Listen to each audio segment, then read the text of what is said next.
in your book, and you've always said this, it's kind of fascinating. You always said, I don't care how much somebody lifts. I want to know if you can do one more when you're dead ass tired.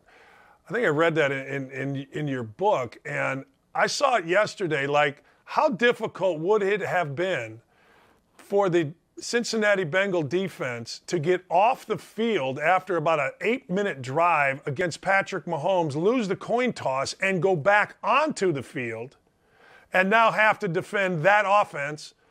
That's nothing but sheer guts, toughness, heart, all that kind of stuff. That's what I saw. What'd you see? That's exactly what I saw. But let's go. The psychology piece of me says, okay, let's take it a little further. Why? Why?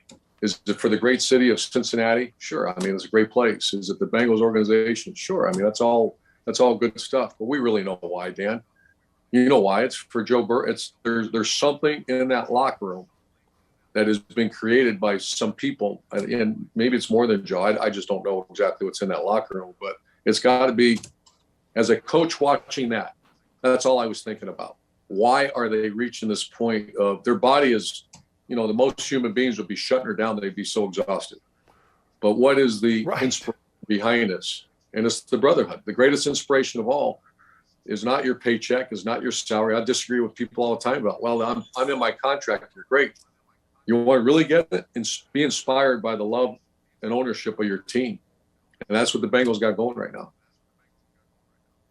And to me, that's when you see it.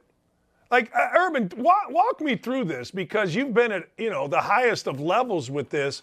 How exhausting, people think, well, you play every 30 seconds, but you're a 350-pound guy chasing this around. I mean, hell, how exhausted should the Bengals have been defensively based on the game?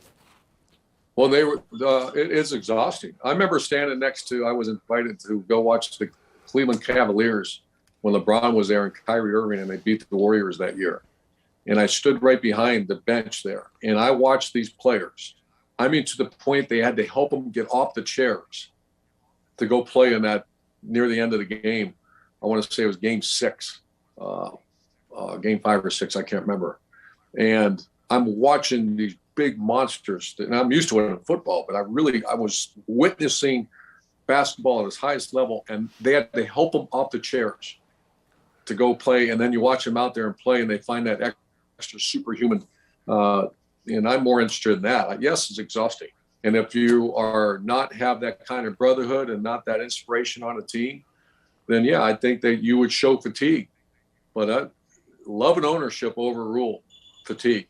If you really love your teammates and you own this thing, your body, you go into the superhuman mode, and you got to go. And that's what you witnessed. I think we witnessed that. And then, I always like to look at the bench. I always like to look at players' reaction. And I get it, you're going to the Super Bowl.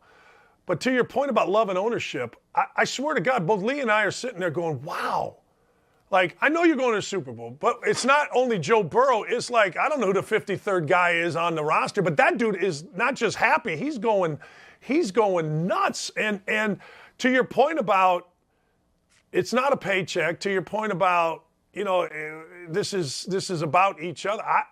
I'm with you, man. I see the Bengals having it. You got a lot of kids that played for you on the Bengals, do you not? A lot of them made some plays yesterday.